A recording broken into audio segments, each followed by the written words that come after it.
will do an acknowledgement to country, but it has to be a little bit more than that. Otherwise it's just another gesture. We'll start with acknowledging the Gadigal people of the Eora Nation, the elders past, present, all the people who went before us, past and present, the elders still with us, and the elders of the future. But to recognise who is still on sacred land, very sacred land. It might seem like a city to you. When I walk around, I can still see the landscape. And I think we have to recognize, when we're doing acknowledgement, we have to think about these things. We have to seriously think. This was the first point of invasion. This is the first point where the struggles that we're continuing to fight today occurred.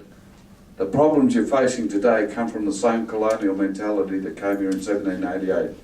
We have a government that wear different clothes but have the same mentality. We as a society need to recognise that. We need to acknowledge not only are we walking on sacred ground, but we have a government that is trying to destroy that very sacredness.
Documents that came out of Uluru and the artwork around it is there by the Mutitjulu people.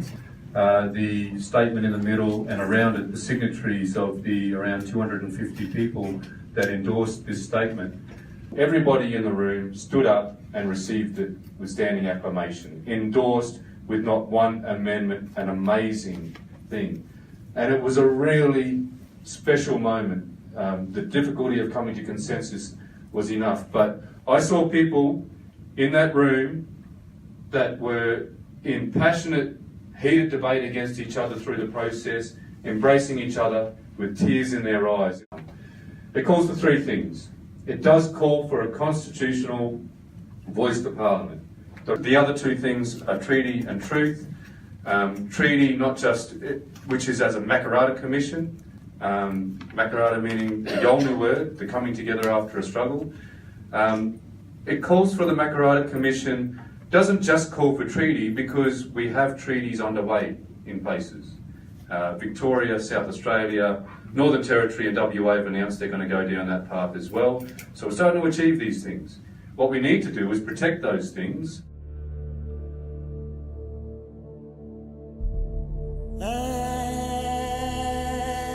This decision by the government today has rejected the aspirations of those 1,300 people that were there representing their regions, and it must be reacted to with some anger.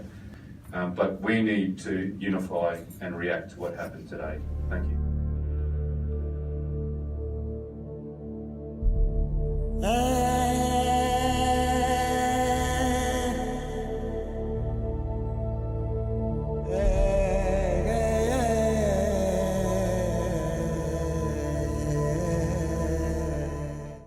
Many Aboriginal people didn't have identity papers, nor were there bilingual programs, so though that referendum occurred, Aboriginal people couldn't get identity papers, therefore couldn't marry, couldn't have licences, and the mission or system was still in place.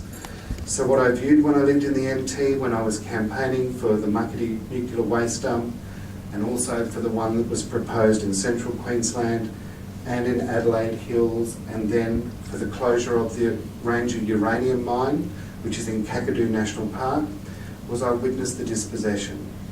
So in Alice Springs there are safety houses set up by Aboriginal families, because if Aboriginal children walk the streets unaccompanied by an adult, they can be taken. They can be incarcerated, and how it happens is they are provoked. These children, they have nothing to do. They have no money. We have been put on income cards, income management systems and the basic cards. This is going back to the days of rations.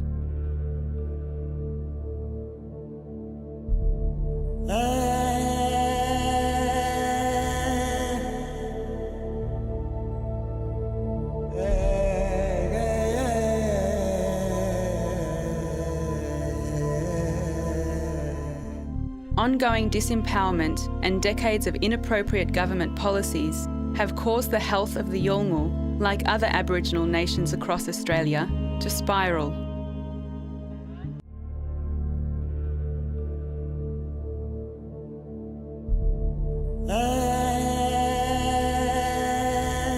I work in a not-for-profit, really small, very underfunded youth service in Marrickville for young people aged 12 to 24 and their families. And I'm here to talk to you about a local example of a current program that we're doing at the moment with Aboriginal and Torres Strait Islander youth and families through art for Gorrimore, as well as a donation from the VDSA, the Valerio Daniel de Simone Association, which is also a non-for-profit association that honours the life of Valerio Daniel de Simone. The VDSA's mission is to assist disadvantaged refugees, asylum seekers, as well as in particular Indigenous youth in this program. It's because they might get a train fine, a bus fine, a parking fine or something, and they end up in lockup basically, and just because they haven't paid their fine. And so we were getting young people to paint artworks in order to pay their fines off with the youth centre through this thing called the Work Development Order Scheme, which one of my mates, who's a social worker and a very strong activist in Sydney, helped initiate the Work Development Order program. Anyway, so that was working really well. Art was working to engage youth in different ways, so that's why we thought it would be a culturally specific, good soft entry tool to engage the local community into a program to get casework and community services.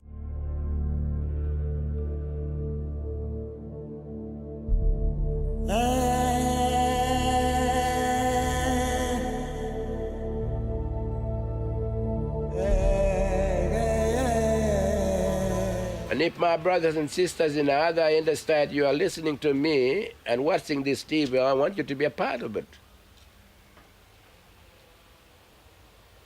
Part of the struggle of our people to feel. Don't just say to our people, I'm going to stay with the black people. I want to stand with them. I want to stand in solidarity. Solidarity is not enough. Because you can stand with me for all those years and seeing me falling down. I want you to feel that pain. I want you to take action.